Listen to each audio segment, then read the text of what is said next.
Good evening, everybody. How is everyone doing? Thank you very much for stopping by to tonight's show. This is our monthly podcast that we host, every month.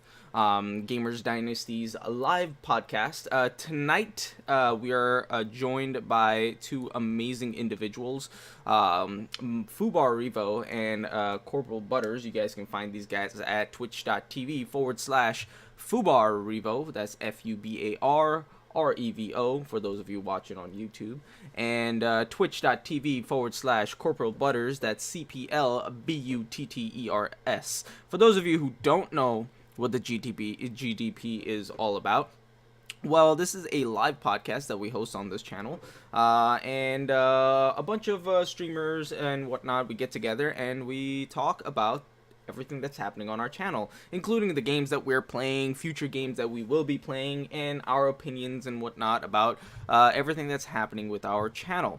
So without further ado, I'm going to let my co-hosts over here, Corporal Butters and Fubar Revo, kind of sort of talk about themselves and their channels and how everything is going for them, in everything that they do on their channels. We have Butters over here. How you doing today, Mr. Butters, sir? Alright, how you doing? I'm doing pretty good. There's some big announcements coming from your channel. Tell us about them. Well, we just received affiliate about 2.5 months ago. I'm getting my emotes made tomorrow night, and then hopefully we can get them approved by Twitch, and they should be live here in about a week or two. Nice new emotes. That's always a great thing for affiliates. As one of the things that we absolutely love to do on the channel is talk about, promote, and support up and coming streamers, especially if we can help them reach that affiliate status. That is definitely something that we would like to do for other people. So going forward, let's keep that going. Fubar, how are things with you? Your channel has pretty much blasted since the last time we spoke. You were doing some amazing things on your channel. How's that double pump working out for you still? Well, of course, everybody knows they took the double pump out.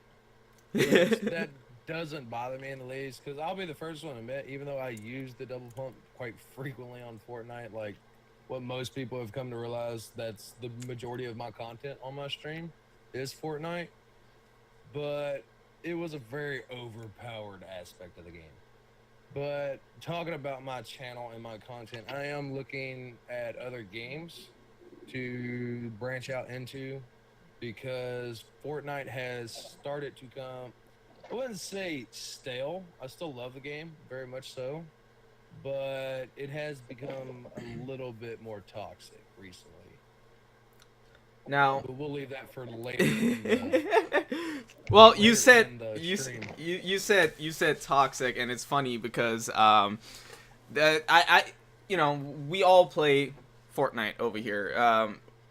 Butters plays Fortnite very regularly. You play Fortnite. I used to play Fortnite very regularly. I mean, with the exception of yesterday's stream, for the past 2 weeks, I pretty much gave up playing Fortnite. Not to say that I gave up on the game. I just had given up playing the game because I was pretty much getting burnt out. I was not having fun. Now, as a streamer, I'm sure you get this quite often, where people will come into your channel and they always ask the question, "Hey, so like, I'm a new streamer. What?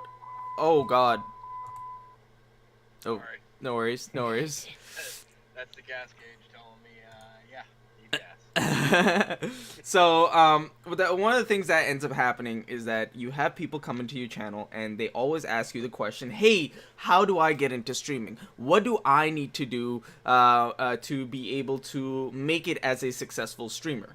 Fubar, what tips, tricks, or anything of that nature that you have done yourself that you would recommend to other up-and-coming streamers?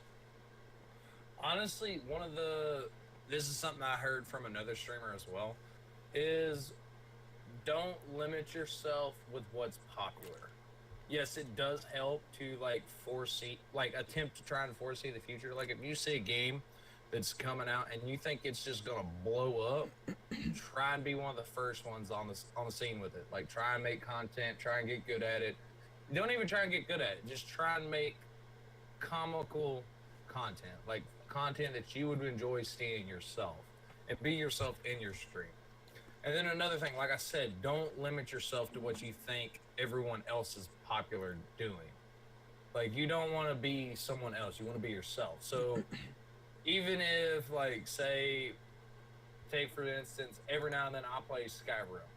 It is not a popular game on the streaming community, but it is still a game I like to play because one of the aspects of streaming that I personally enjoy is the interaction with chat.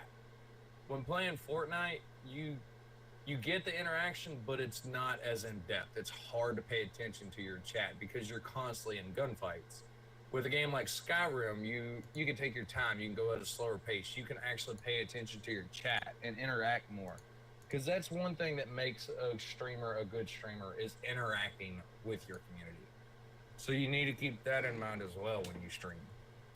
Oh, absolutely. Absolutely. 100%. I know for a fact that one of the things that I tell a lot of people is that don't try to be like everyone else because you're not going to be able to be like everyone else. And if you do try to be like other people, there's no point watching your stream because it's just like every other channel. However, what you need to realize is that you being in your own channel automatically makes your channel different than everybody else because you are not present in other channels. Therefore, capitalize on that. You need to be you at all times, 100% of the time, because this is your channel. What ends up happening a lot is that people may come because of the game you're playing or the content that might be over there, but they stay because of the streamer, because of the way the streamer's personality might be or the way he might do things or whatever. People stay because of the streamer. And what I tell everybody is simply this: you want to portray yourself having fun.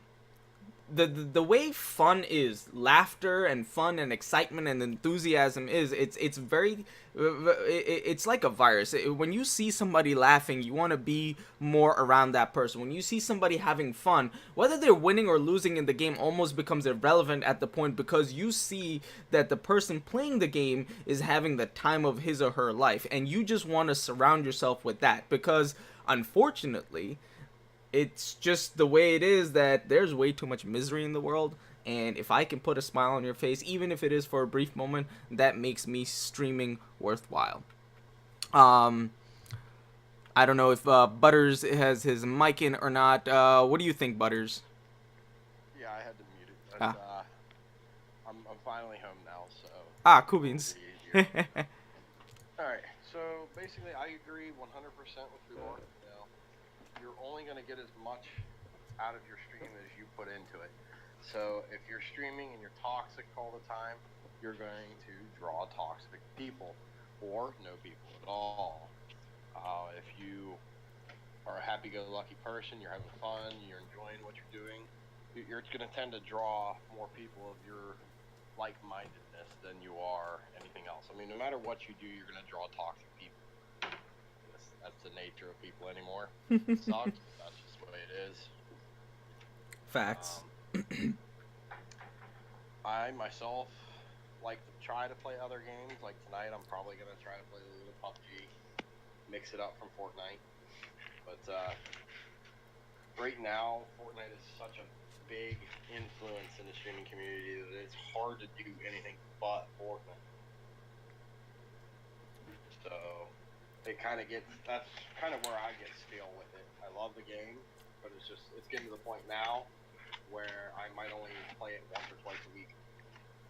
So what recommendation do you have for up and coming streamers if they ever ask you, hey, what do you think I need to do to make myself more successful? What do you think I need to do to be a successful channel? Okay, at that point, I would first of all start off with your attitude. Being that you don't give up, no matter how depressing it may be. Yes, it does suck when you don't have viewers in. Heck, I'm still small. I don't have a lot of streamers, but appreciate every viewer that comes in, whether they stick around, they stay, whatever. You have to appreciate every little thing, and don't let a slow growth deprive you from growing, because it will come. It's a matter of sticking with it and staying with your dreams. Oh, absolutely. If it's something you want to do, then just do it.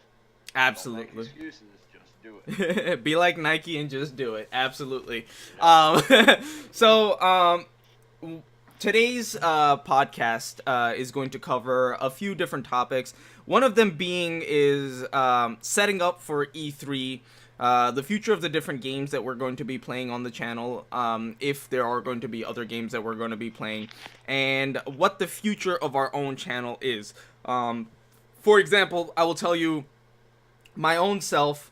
I like to do a lot of different variety on my channel. I even went back and started playing the original Destiny game. I know, Destiny 2 sucks this, Destiny 2 sucks that, and I get it. But I am not the kind of person that, dwells on the negatives of anything. I get it that Destiny was a disappointment. I don't sit here and I bitch about it. Instead, what I have done is that I actually have enjoyed, and I still currently enjoy, playing Destiny 1. So, yes, as much as I wish that Destiny 2 was more like Destiny 1, I will still play Destiny 1 and enjoy myself. And the cool thing is, I end up having more viewers watching me play Destiny 1 than any other game. And I absolutely enjoy playing Destiny 1. But as far as the future of the channel and the future of the different games is concerned, I have Xbox Game Pass. Plus, all the games that are in the Game Pass, I am going to look into it. I've been playing Shadow of War, which is a single-player game. I know for a fact that when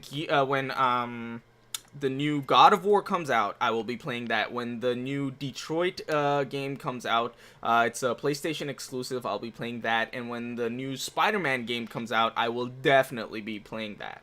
What about you, Fubar? What games are you going to be playing? Because you mentioned that you're slowly getting burnt off out of Fortnite. What other games do you play? I know you had earlier mentioned in the previous podcast you're a big fan of Skyrim, and you're probably going to end up doing some Skyrim gameplays. Is that something we can look forward to? Yeah, I'll probably be doing a lot more Skyrim streams, and then also, speaking about E3, I have high hopes that they're going to release or mention, maybe not release, the new Halo anytime soon, but I've always been a major fan of the Halo campaigns and Halo multiplayer. That's what got me into Destiny, was the fact that the original creators of Halo made Destiny. Okay, so I'm gonna have to stop you right there, and I have to ask this question. Are you one of those people that knows what a LAN party is, and have you ever connected like 4 Xboxes together to play Halo 1 together? Yes. Oh yeah, old school gamers. Dude, I've done that multiple times. I was one of the I loved Halo to the point that I actually applied for beta testing for Halo 2. Nice. And I did actually get to play Halo 2 before most people did, which I love that game. Yo, Halo was life. I could not get enough. I still can't get enough of Halo 2, man. Oh my god. Yes. The memories.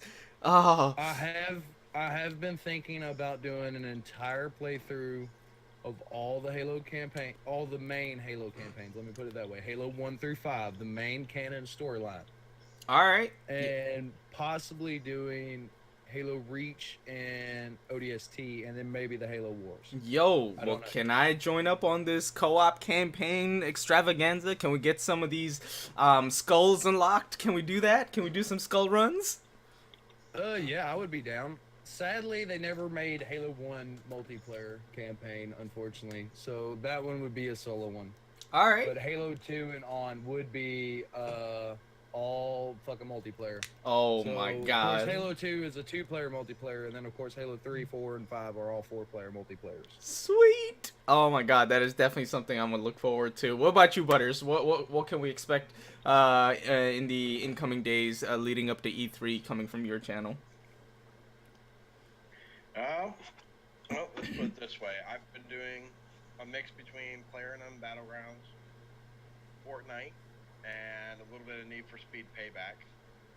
I play Skyrim off stream. I've been debating on doing it on stream. I mean, I've got hundreds upon hundreds of games. I'm not sure what the community would actually like to see. That's why I only stick to certain things.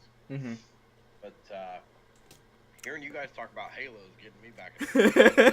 Yo, there's our third. We just need a fourth, and we got a 4-player co-op campaign going. Let's go. All right, so Halo 3 was my shit. dude, okay, all right. Since we're talking Halo, Halo 1 favorite map. Blood Gulch.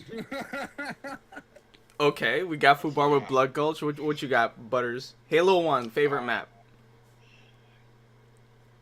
I can't remember any of them except for Blood Gulch because that was the only relevant one. Well, I actually like Sidewinder. Sidewinder was my favorite one. Yeah. It was that snow map, and it had the one tank in it, and it also had the teleporting sniper rooms. Dude, so much fun. So much fun on that map. Well, then you also I can't remember the original name of it, but you have Tombstone, which was a remake Yep. of Tombstone was good too. Halo 1 map, but that's the Halo 2 name of it. I don't remember the original name in Halo 1. But Tombstone was an amazing map. I think it was called High Rise or something. No. High Rise is a different one. Oh, okay. High Rise is the one that was ended up coming out as a Oni facility out in the middle of like fucking nowhere. Got you. I also enjoyed Beaver Creek. I know it was called Battle Creek in Halo 2 or something, but Beaver Creek was awesome. Beaver Creek was a great map just because it was so small that you couldn't avoid confrontation. It was just a all-out brawl, pretty much.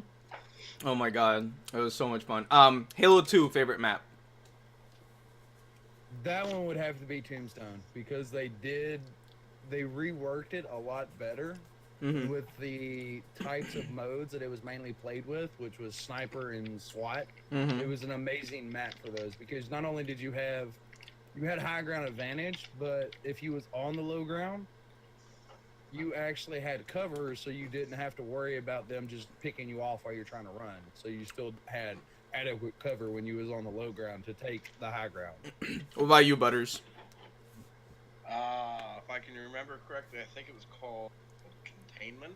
Oh, okay. Is that the one? It was a good map. Is that the one with the not escalators, the conveyor belts?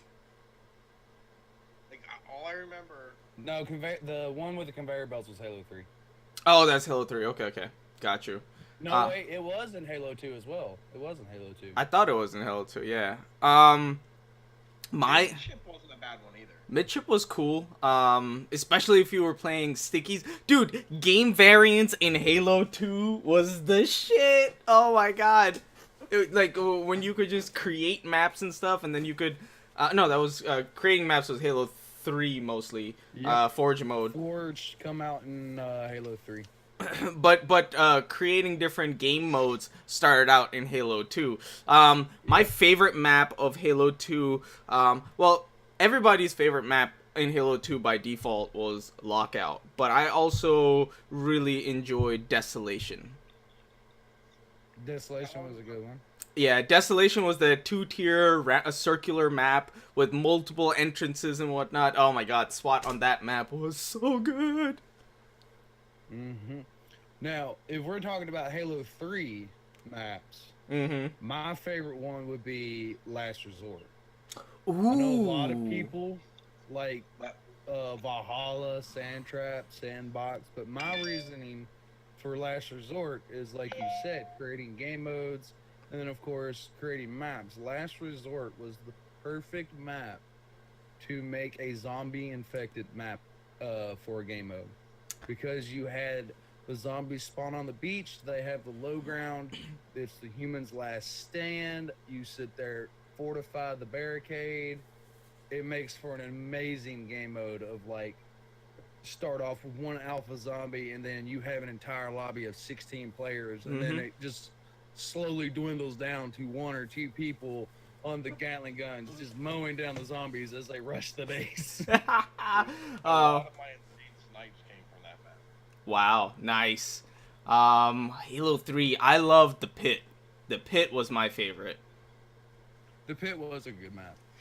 The reason I liked the pit was it could take on multiple game modes. Like, it wasn't just a Slayer map. You could do capture the flag on that map. You could do skulls on that map. Like, oddball on that map. There were so many different game modes that one map could utilize, and that for me was great because we used to, like back in the day, I used to help run an organization called KSI, and we used to have huge lobbies of multiplayer set up for everybody in the community during our community game nights and whatnot. So that was one of the things that we would absolutely have fun doing.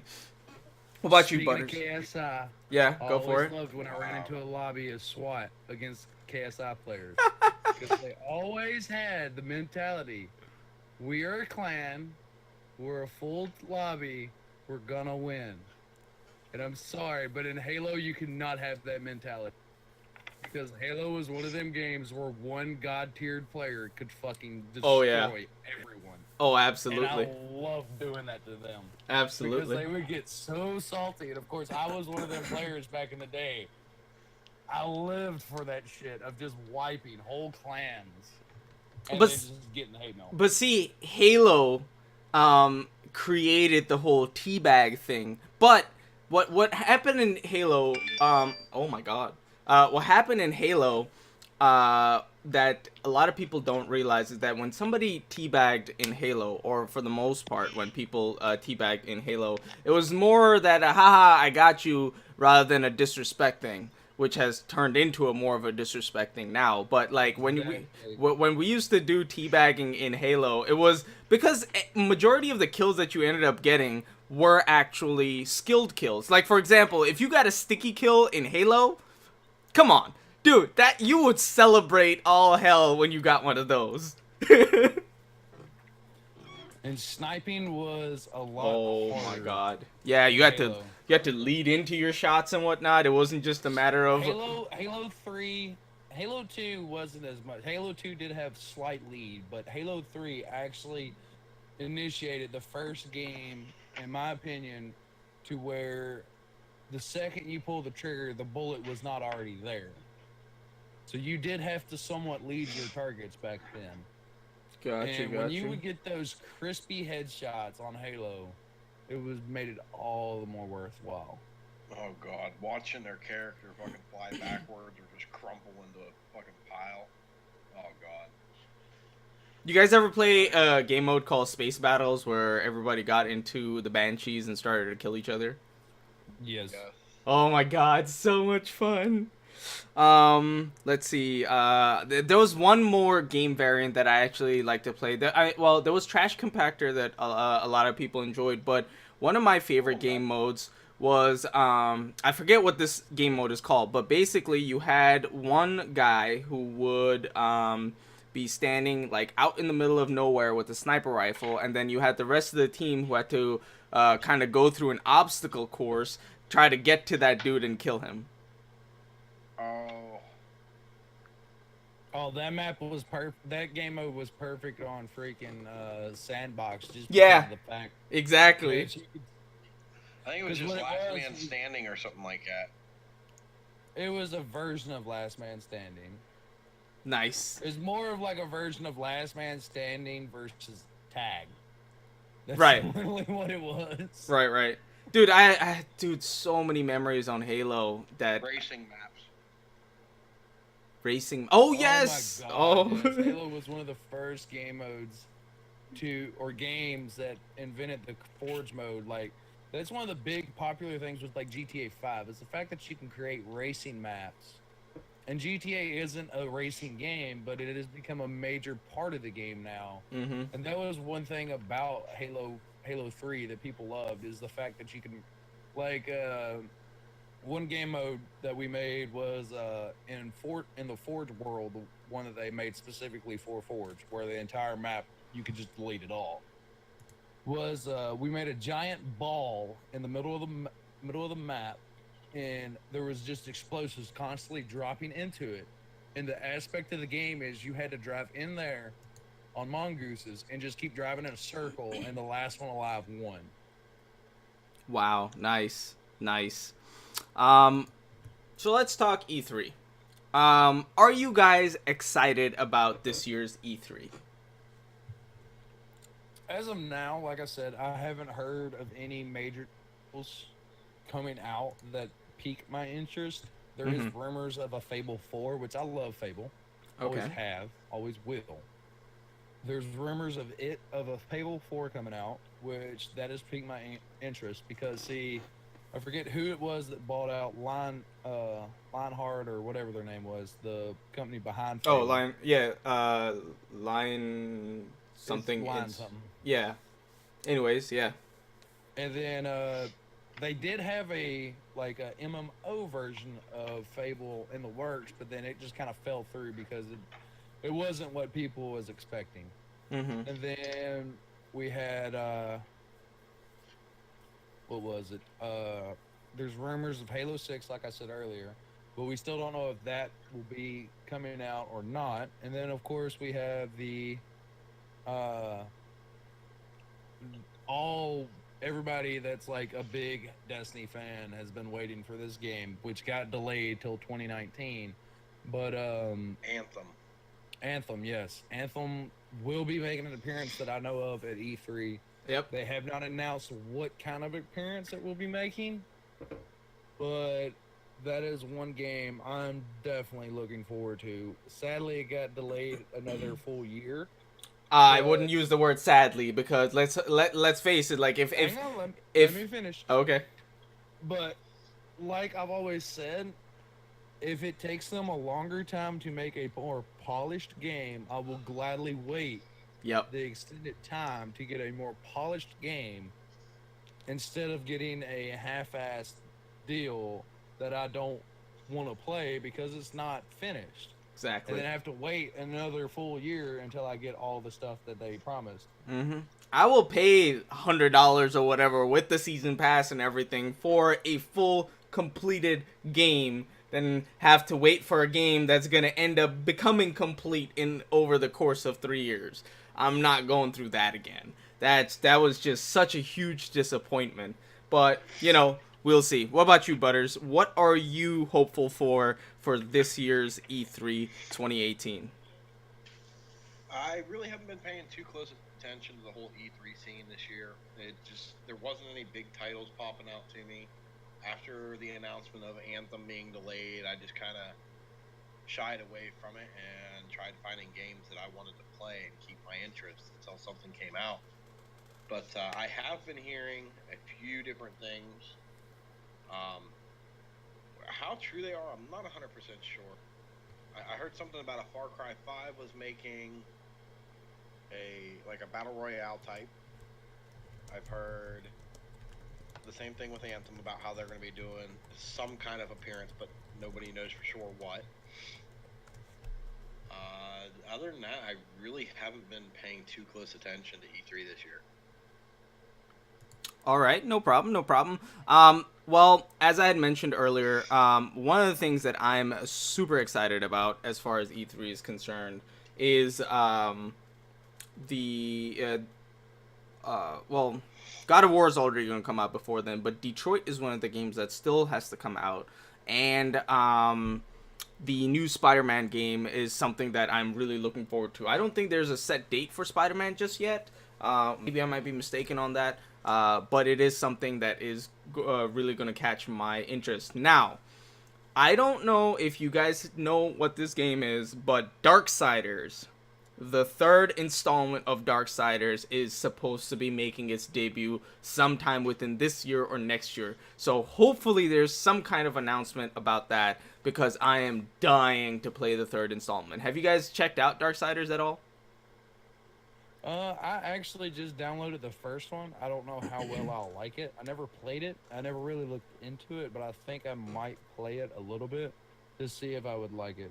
Well, it is available on Xbox's Game Pass, so if you have Xbox Game Pass, I would definitely recommend that you check out 1 and 2. Now, this game, Darksiders, does something that almost no other game has been able to do, as far as it just sets itself apart in this regard. So it is it's a story of four horsemen. Well, technically it's a story of war, the Horseman War, and how he kind of gets duped into, he gets duped and he gets captured, and now his brothers and sisters, the other three horsemen, are doing whatever they can to kind of free him.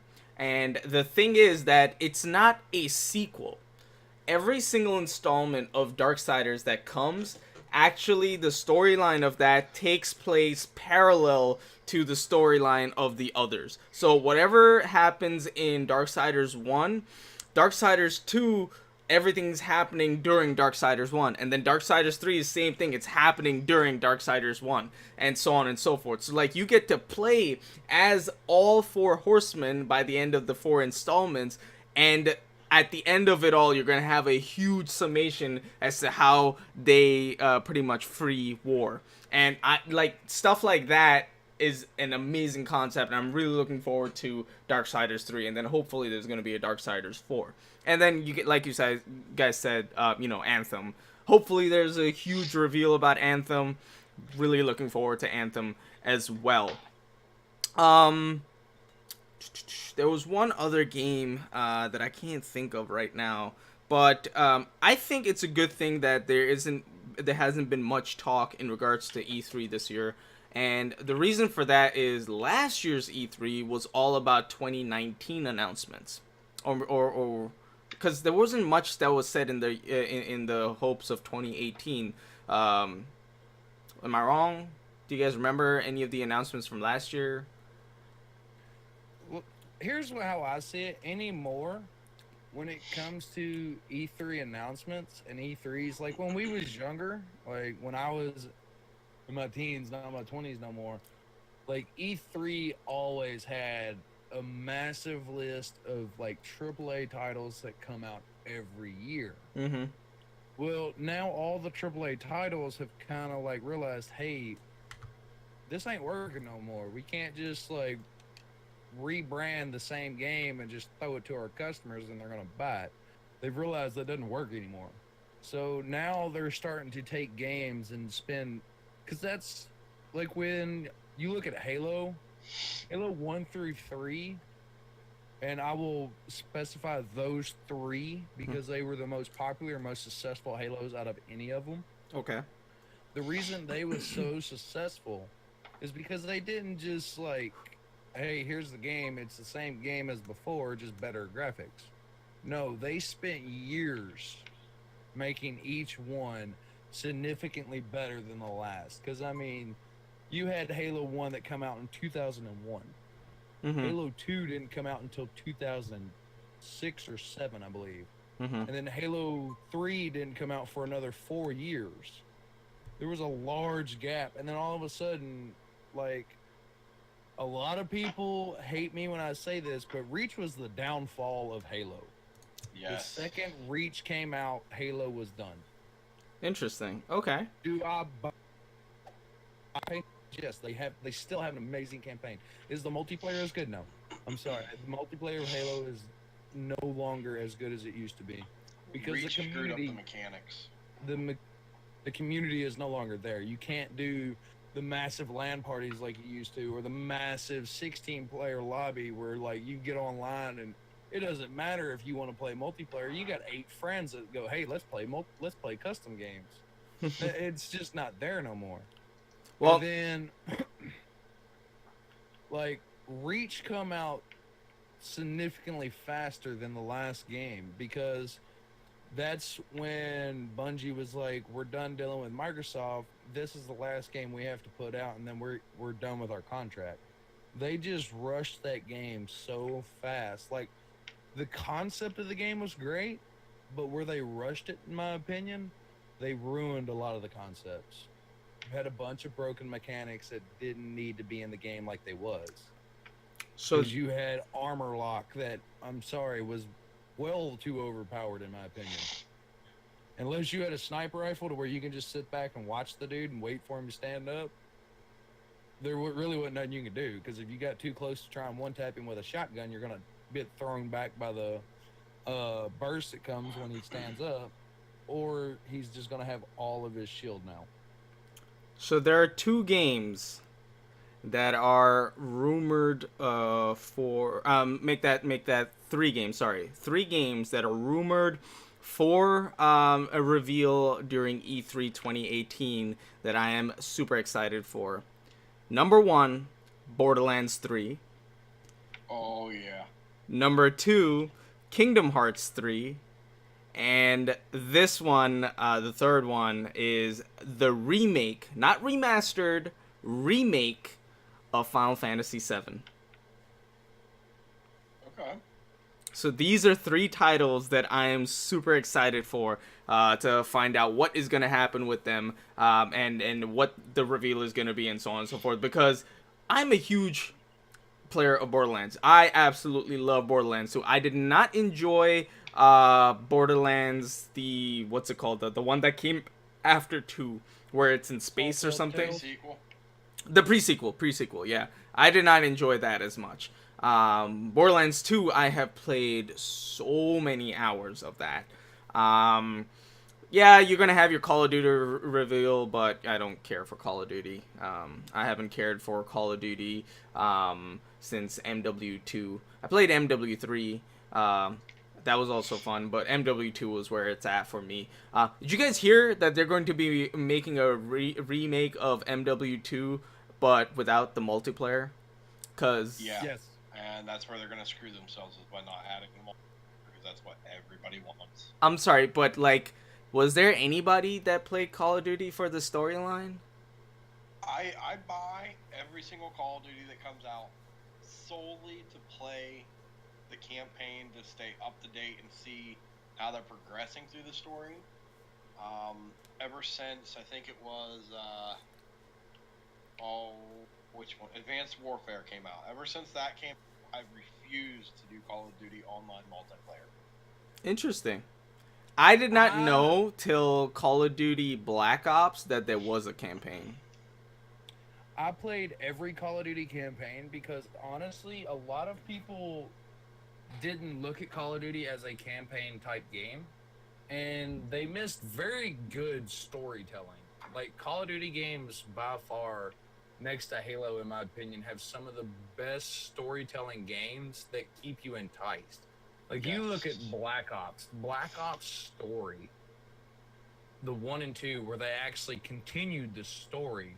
And you look at Modern Warfare, COD 4, and then Modern Warfare 2.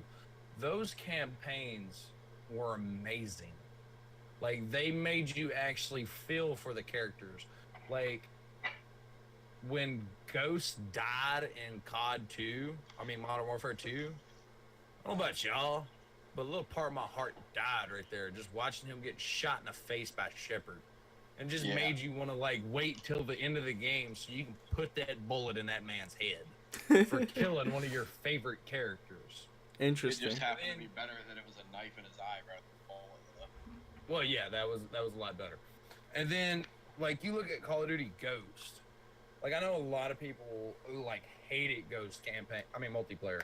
But the campaign was so well done. Like, there was so much backstory to it, and then so much just storytelling to it as well. So you're telling me that I have missed out on good single player games because of too much hype from the multiplayer aspect of Call of Duty? Like, you're telling me that Call of Duty's campaigns was that good? Yeah. Yes. You really missed out on a lot, honestly. Wow. Hands down, my favorite gaming series campaigns. Like, honestly, the Call of Duty World War II campaign was amazing. Like, Interesting. I only bought it for the campaign, and I was not let down. in the Interesting. least. I might look into it then. That might be something that I might do on the channel. I know that for those of you guys who have a Nintendo Switch, I envy you guys for having a Nintendo Switch, by the way. New Super Smash Brothers supposed to debut during E3. I don't know if you guys were aware of that. So definitely Yeah, something. Switch. Oh my god. If it wasn't for the fact that I had to invest in a new 4K monitor and a new Xbox One X because my wife is going to be coming sometime this year, and I'm going to be giving her my old rig so I can have the new Xbox One X and a new 4K monitor, I would probably invest in a Switch, but, you know, such is not the case. And then there's a new Division, supposedly, that's supposed to be coming out. There's supposed to be a Last of Us Part 2. I haven't even played the Part 1, and a lot of people tell me that I'm doing myself a disservice that I have not played through Last of Us Part 1. So, rest assured, I have a PlayStation 4. I will be playing The Last of Us Part 1 before I tackle Part 2, so that will happen. No worries. And a new Battlefield game that's in the works as well, that's going to be released. Now, I don't know if you guys ever played any of the Battlefields. I actually enjoyed playing Battlefield 3. I actually had a squad that we used to run in Battlefield 3. I believe the game mode that we played the most was Conquest. Absolutely loved it. Absolutely loved it. The fact that we used to do dumb things where we used to just go around defibbing people to kill them, that was hilarious. We had this one dude. Yo, we had a guy who was an amazing pilot. Like, when I tell you amazing, one of the things that he used to do was he used to fly straight up into the air, jump out of his plane, land on another plane, put a C4 on that plane, jump off that plane, and then get back into his plane that was already falling to the ground. I was like, what the where are you coming up with these tactics? Oh my god, that guy was amazing to play with. But yeah, those are pretty much the confirmed titles or rumored titles that are going to be coming out on Xbox One, PlayStation 4, and the Nintendo Switch. Not sure what's going to be happening on the PC side of things, but definitely a lot of things to still look forward to for this year, 2018. Hopefully there might be another Middle-earth Shadow of War kind of game. Really enjoyed that. Hopefully they create another one. But I am very happy with what is in store for us this year for E3. I'm really looking forward to it.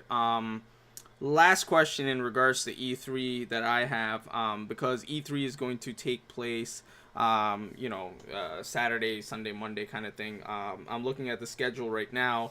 Are you guys going to be watching E3? Is this something that you guys are going to be doing on your streams? And then, giving your live reactions to it and whatnot? Or are you guys going to be just talking about it when you guys go live that day? Probably going to talk about it when I go live today. Got you.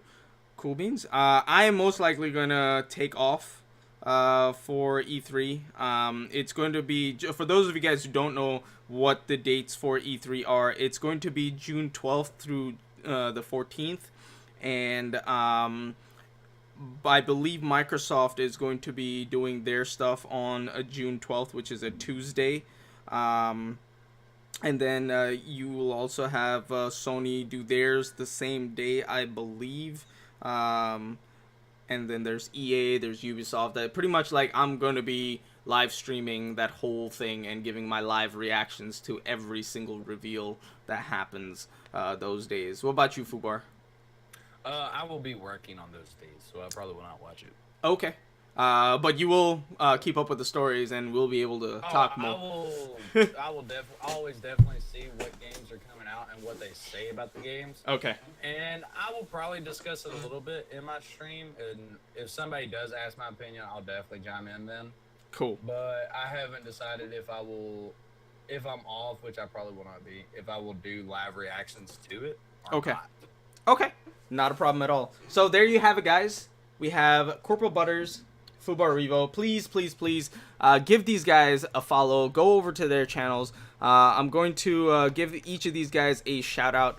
So if you guys haven't followed them, I highly recommend that you do so. You will not be disappointed. These guys are amazing individuals. If you are a new person to Fortnite, for example, these guys are very patient. They will teach you everything that they know, and they will give you tips and tricks on how to get better at the game. I know there are a lot of people out there who struggle to even get one victory, and these guys end up with like 10 victories every time that they go live. So just give them a follow. You don't even have to play the game. You can just sit there and watch. FYI, Fubar loves Tilted. He doesn't go anywhere but Tilted. Actually, And not so much anymore. 'Cause What? of all the issues with Retail and salty. the issues with Tilted anymore, like, and it's mainly because I don't have a 1X. Ah, I'll be okay. the first one to say, if you have an Xbox One X, you have an advantage in that game. You really do, because you don't experience the amount of lag that somebody with an original Xbox One or an Xbox One S has. Because the Xbox One X, Fortnite is actually designed to play on the One X, not on the original Xbox Ones. Interesting. Okay. And more of a reason for me to get myself an Xbox One X, so I can get a advantage over you on Fortnite. Cause yeah, I suck.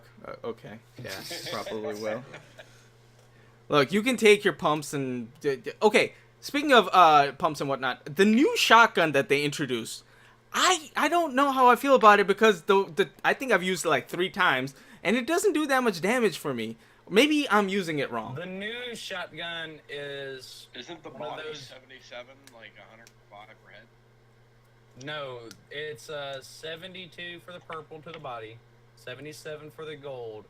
The headshot for the purple is 219. The headshot for the gold is 240. Also, whoever that was that just followed me, thank you very much. No, it was from somebody from a Battlefield stream.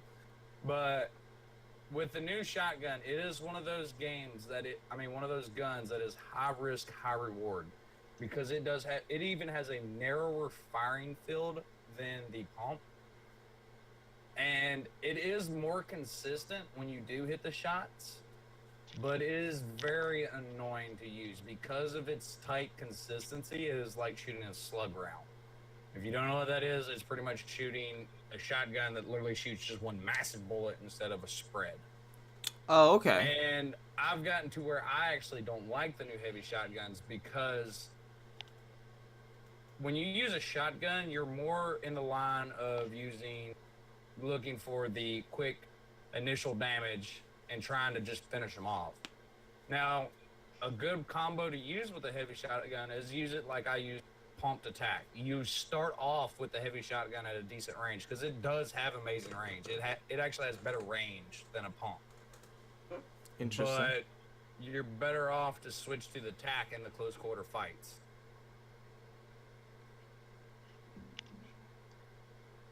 All right. What else have they done? They changed the variations of the color schemes and whatnot. And I think they're adding a few more things. Oh, I actually have been loving using the C4s, by the way. I love taking C4s to tilted towers and blowing up entire buildings. That is one of my favorite things to do. It is an absolute pleasure to do that.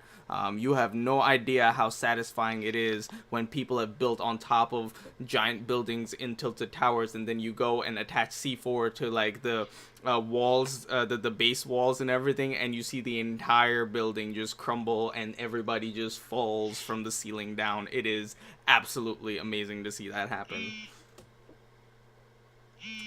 Oh god, okay. Alright guys, You guys have any final remarks that you guys would like to share with the class? Nah, I don't got any. Yeah, All right. I thought of two games that I used to play all the time. I would love to see, not so much get remastered because a couple of them have been, Mm-hmm. but I would like to see a sequel made, and that would be first and foremost Army of Two. I Okay. want a sequel for that game. I never played the first one. Army of Two actually did have multiple sequels. There's actually, I believe, I've only 3 or seen 4 two. of them. I've only seen two. No, there's several of them.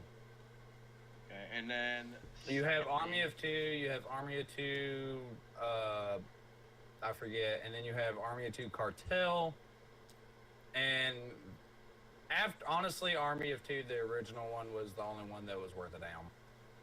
The rest of them weren't that good. The first and second one I liked. I never played the Cartel. I do remember hearing about that now. Damn, I've missed out on games here. Dead Island. I want to Ooh.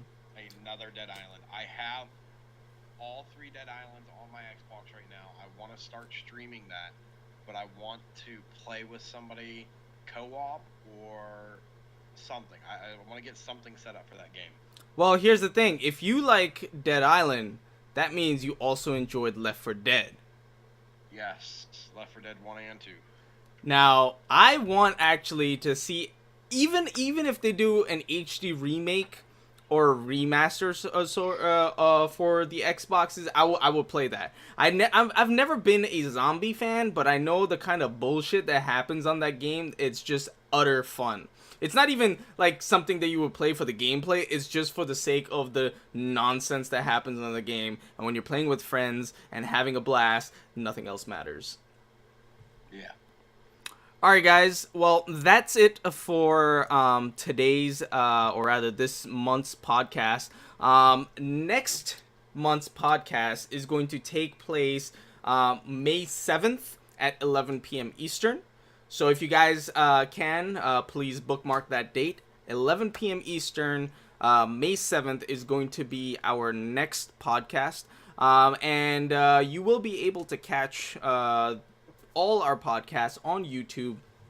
I will put the link in chat for those of you who haven't subbed to our YouTube channel. Now, unlike Twitch, subscribing on YouTube is absolutely free. So if you guys can, please, and thank you for subscribing to the podcast, to the YouTube channel that we have. And also, if you guys want to see the podcast, there's a link for it already in chat. That will take you to our previous episodes of the podcast.